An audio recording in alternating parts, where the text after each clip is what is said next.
It's well known now the Prime Minister has announced a Royal Commission into the bushfires. I'm opposed to a Royal Commission because, as I've already said, it panders to the deliberately created international perception that these bushfires are unprecedented. But 11 years ago, on February 7, 173 people died in Victoria, 2,029 houses were destroyed. That's not to diminish the tragedy and trauma of what has taken place. However, there's been a ruthless and relentless campaign by the global warming apologists to make sure the world believes that these fires were unprecedented. And I just feel a Royal Commission panders to that. Nonetheless, the Prime Minister, I believe, is very sincere when he says, and he has stood up in the Parliament and said it, the Commonwealth Government should have clearer authority to take action because constitutionally such emergencies involve land management and things like bushfires are the responsibility of state governments. But the disappointing issue here is that the Prime Minister admits in his press release that his government gave $2 billion of your money to the National Bushfire Recovery Agency. And I'm sure he's sincere when he says he's with these communities, quote, every step of the way. But I am getting letters every day from desperate people who tell me that they feel utterly abandoned. I am trying to address all of these. But consider, for example, the Bega Valley Shire Council. Put simply, they copped it badly. But what you hear from the Mayor, Christy McBain, is not believable. You see, many businesses that were not physically damaged by the recent fires, and this is the point Graham just made, but are in these fire-affected towns, are only eligible for disaster relief loans. Loans. How can a business continue in business if it's in a bush-ravaged environment where people have no money or people have left because their homes have been destroyed? The Mayor of Bega Valley Shire Council, Christy McBain, has said accurately, simply providing loans to people who don't have any cash flow is not going to assist in any great way. Now, I've said repeatedly, why don't we listen to people like Christy McBain? She's on the line from Canberra, which prompts the question, what is she doing in Canberra, hours away from Bega Valley? That's the first question I'll get her to answer. Christy, good evening and thank you for your time. Just explain to Graham and me what you're doing in Canberra. Have you got your begging bowl out? Close to. We're here very much to get on the front foot and speak to government ministers about what they can do to assist bushfire ravaged areas. I'm part of the Canberra Region Joint Organisation. That's 11 councils around the ACT. We were coming up here to meet ministers on a range of different issues, but it's morphed into what needs to be done for bushfire recovery. So myself, the Mayor of Eurobodalla, Liz Innes, the Mayor of Snowy Valleys, James Hayes, three of the most severely affected councils in the southeast of New South Wales are here specifically to speak to ministers about what needs to be done. Is any money coming through on the ground? Has anyone, any citizen, actually got cash in their hand yet? Look, some of our residents have received the Primary Producer grant, but as I've said before, Alan, everybody is affected. It's hopeless. Every person in the Bega Valley, every business in the Bega Valley, and there has to be more assistance for these people, not just people that are flame affected, and we feel very badly about those people that are flame affected, but it is every business and every person in the Bega Valley that is affected. Christy, why can't some of those 250,000 bureaucrats come to you instead of you driving, and Liz driving, what, 3 hours, 3 and a bit hours? Yeah, 3 hours, and we need them to come to us. Absolutely. We need them to speak to our community. I mean, Scott Morrison has announced a Royal Commission. Look at these pictures. This is like Iraq. And Christy is saying, well, where is the money? It's all very well saying, oh, well, you get some sort of loan or whatever. This stuff, look, it's unbelievable, isn't it? I mean, just looking at that, Christy, how are you going about clearing the debris? I understand there's 1 million tonnes of this. Yeah, and this is going to be a big challenge for not only our shire but many shires, and actually dealing with the debris, fire-affected debris, is going to be a huge impact on councils themselves.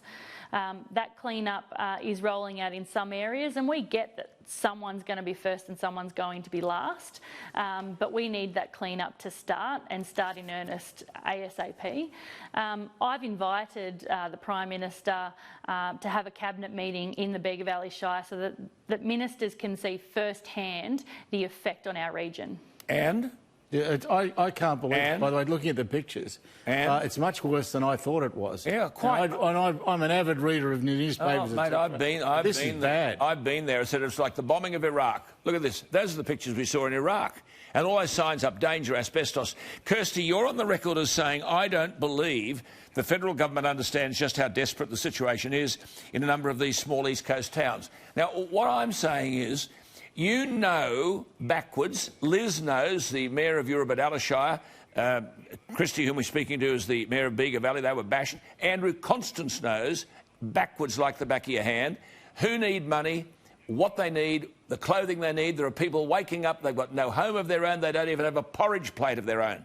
Why couldn't you and Liz and Andrew Constance be trusted with money, put a trust account in Bateman's Bay or Bega or somewhere like that, and you would have access, sign off with 2 other people and say, here is money to put clothes on the back of your kids, to buy them whatever needs to be bought. I'm getting letters from people, they can't even get mental health assistance because they're worried about their kids. I mean, these are, I don't know. What do you think?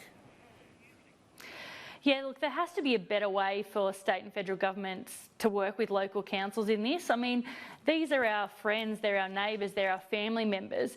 We know the people that are being affected. We know their business, we know their situations. We'd love to be able to do more for them.